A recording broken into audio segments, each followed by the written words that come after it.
انسانی تاریخ کا سب سے لمبا سفر۔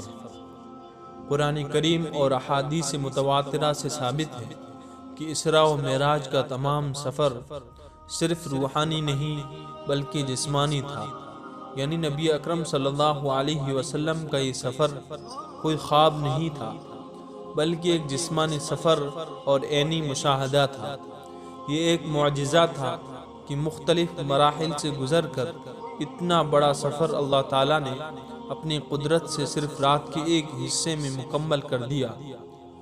معراج کا واقعہ پوری انسانی تاریخ کا ایک ایسا عظیم، مبارک اور بے نظیر معجزہ ہے جس کی مثال تاریخ پیش کرنے سے قاصر ہے۔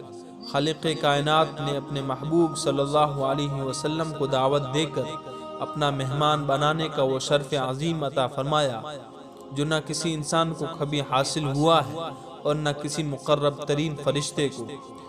اس واقعے کی مختصر تفصیل یہ ہے کہ حضور اکرم صلی اللہ علیہ وسلم کے پاس سونے کا تشت لایا گیا جو حکمت اور ایمان سے پر تھا۔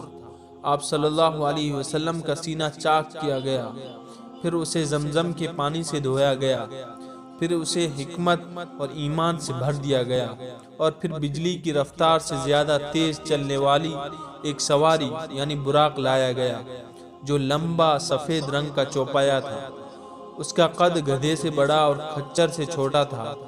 وہ اپنا قدم وہاں رکھتا تھا جہاں تک اس کی نظر پڑتی تھی۔ اس پر سوار کر کے حضور اکرم صلی اللہ علیہ وسلم کو بیت المقدس لے جایا گیا اور وہاں تمام انبیاء کرام علیہم الصلوات والتسلیمات نے حضور اکرم صلی اللہ علیہ وسلم کی اقتداء میں نماز پڑھی۔ پھر آسمانوں کی طرف لے جایا گیا۔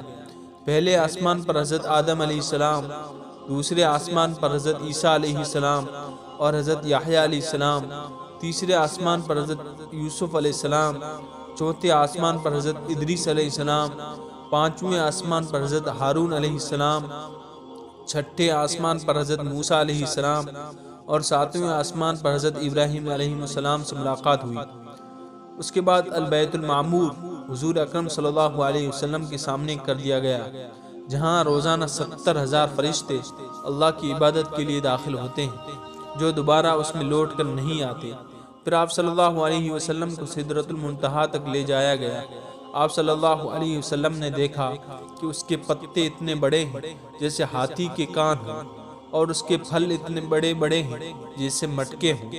جب سدرۃ المنتہا کو اللہ کے حکم سے ڈھانکنے والی چیزوں نے ڈھانک لیا تو اس کا حال بدل گیا۔ اللہ کی کسی بھی مخلوق میں اتنی طاقت نہیں کہ اس کے حسن کو بیان کر سکے۔ سدرۃ المنتہا کی جڑ میں 4 نہریں نظر آئیں، 2 باطنی نہریں اور 2 ظاہری نہریں۔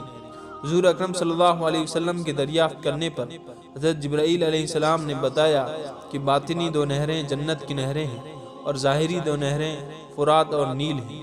فرات عراق میں اور نیل مصر میں ہے۔ اوپر سے جو احکام نازل ہوتے ہیں وہ سدرۃ المنتہا پر منتہی ہو جاتے ہیں، اور جو بندوں کے اعمال نیچے سے اوپر جاتے ہیں وہ وہاں پر ٹھہر جاتے ہیں، یعنی آنے والے احکام پہلے وہاں آتے ہیں پھر وہاں سے نازل ہوتے ہیں، اور نیچے سے جانے والے جو اعمال ہیں وہ وہاں ٹھہر جاتے ہیں پھر اوپر اٹھائے جاتے ہیں۔ اس وقت اللہ تعالیٰ نے ان چیزوں کی وحی فرمائی جن کی وحی اس وقت فرمانا تھا، اور 50 نمازیں فرض کی۔ واپسی پر حضرت موسیٰ علیہ السلام سے ملاقات ہوئی۔ حضرت موسیٰ علیہ السلام کے کہنے پر حضور اکرم صلی اللہ علیہ وسلم چند مرتبہ اللہ کے دربار میں حاضر ہوئے اور نماز کی تخفیف کی درخواست کی۔ ہر مرتبہ 5 نمازیں معاف کر دی گئی، یہاں تک کہ صرف 5 نمازیں رہ گئی۔ حضرت موسیٰ علیہ السلام نے اس پر بھی مزید تخفیف کی بات کہی، لیکن اس کے بعد حضور اکرم صلی اللہ علیہ وسلم نے کہا کہ مجھے اس سے زیادہ تخفیف کا سوال کرنے میں شرم محسوس ہوتی ہے اور میں اللہ کے اس حکم کو تسلیم کرتا ہوں۔ اس پر اللہ تعالیٰ کی طرف سے یہ ندا دی گئی، میرے پاس بات بدلی نہیں جاتی، یعنی میں نے اپنے فریضے کا حکم باقی رکھا اور اپنے بندوں سے تخفیف کر دی، اور میں ایک نیکی کا بدلہ 10 بنا کر دیتا ہوں۔ غرض ہے کہ ادا کرنے میں 5 ہیں اور ثواب میں 50 ہی ہیں۔ سفر معراج کی بعض مشاہدات۔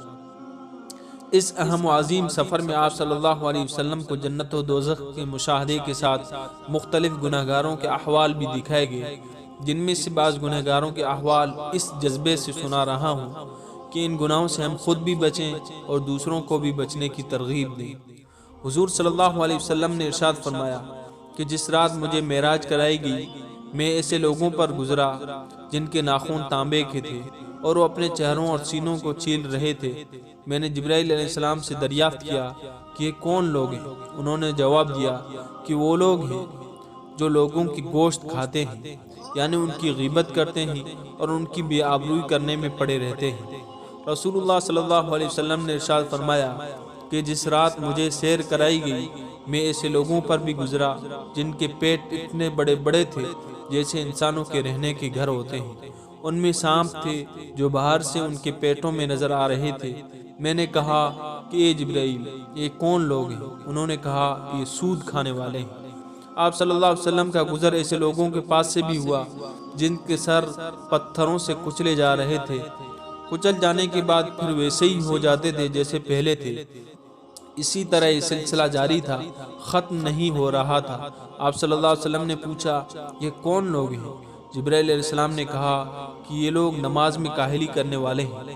آپ صلی اللہ علیہ وسلم کا گزر ایسے لوگوں کے پاس سے بھی ہوا جن کی شرمگاہوں پر آگے اور پیچھے چیتھڑے لپٹے ہوئے ہیں اور اونٹ و بیل کی طرح چیرتے اور کانٹے دار و خبیث درخت اور جہنم کے پتھر کھا رہے ہیں۔ آپ صلی اللہ علیہ وسلم نے پوچھا یہ کون لوگ ہیں؟ جبرائیل علیہ السلام نے کہا کہ یہ وہ لوگ ہیں جو اپنے مالوں کی زکوٰۃ ادا نہیں کرتے۔ آپ صلی اللہ علیہ وسلم کا گزر ایسے لوگوں کے پاس سے بھی ہوا جن کے سامنے ایک ہانڈی میں پکا ہوا گوشت ہے اور ایک ہانڈی میں کچا اور سڑا ہوا گوشت رکھا ہے۔ یہ لوگ سڑا ہوا گوشت کھا رہے ہیں اور پکا ہوا گوشت نہیں کھا رہے ہیں۔ آپ صلی اللہ علیہ وسلم نے دریافت کیا یہ کون لوگ ہیں؟ جبرائیل علیہ السلام نے کہا کہ یہ وہ لوگ ہیں جن کے پاس حلال اور طیب عورت موجود ہے، مگر وہ زانیہ اور فاحشہ عورت کے ساتھ شب باشی کرتے ہیں اور صبح تک اسی کے ساتھ رہتے ہیں۔ اور وہ عورتیں ہیں جو حلال اور طیب شوہر کو چھوڑ کر کسی زانی اور بدکار شخص کے ساتھ رات گزارتی ہیں۔